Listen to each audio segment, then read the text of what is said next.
Le Code civil du Québec, ce qui est intéressant, c'est qu'on a pensé à y mettre non seulement des dispositions introductives dans un premier titre, mais également une disposition préliminaire. Question de bien placer le domaine d'application du Code civil et son interaction avec les autres lois québécoises et les grands principes généraux du droit. Alors, c'est ça qui fait que cette disposition préliminaire-là, elle a une valeur normative certaine et que ça permet vraiment aux tribunaux d'aider à comprendre la place que doit occuper le Code civil dans le paysage législatif québécois. Le premier projet de Code civil dans les années 70, la Charte des droits et libertés de la personne, on avait prévu d'en faire un titre préliminaire à l'intérieur du Code civil. Puis là, on s'est rendu compte que c'était long pour adopter le Code, alors on a décidé d'y aller avec ce qui était le plus pressant, établir pour les droits fondamentaux vraiment un texte qui allait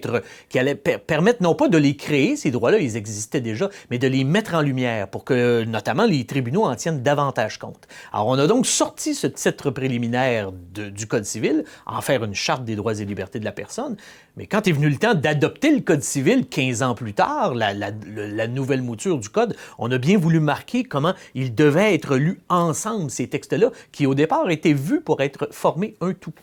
Il est évident que la partie de la disposition préliminaire qui est le plus souvent utilisée, c'est celle qui dit au tout début que le Code civil régit en harmonie avec la Charte des droits et libertés de la personne. Alors, on a deux grands moteurs législatifs en droit privé au Québec, le Code civil, qui est le droit commun, et la Charte des droits et libertés de la personne, qui est un texte supralégislatif qui doit donc être interprété en harmonie avec le Code civil. Alors, ça a amené les tribunaux à établir toutes sortes de règles où on doit faire interagir les droits fondamentaux dans le respect et vice-versa des règles établies par le droit commun.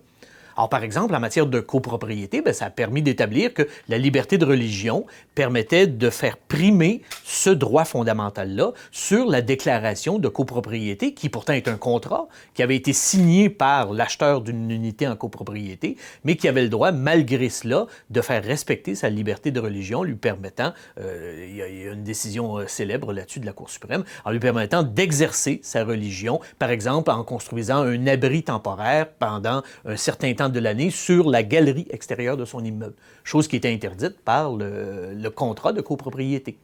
Et là, on voit bien ici comment on a fait interagir l'harmonie entre le Code civil, les dispositions de base et la Charte pour dire, respectons ce droit fondamental à la liberté de religion et à l'exercice du droit de religion.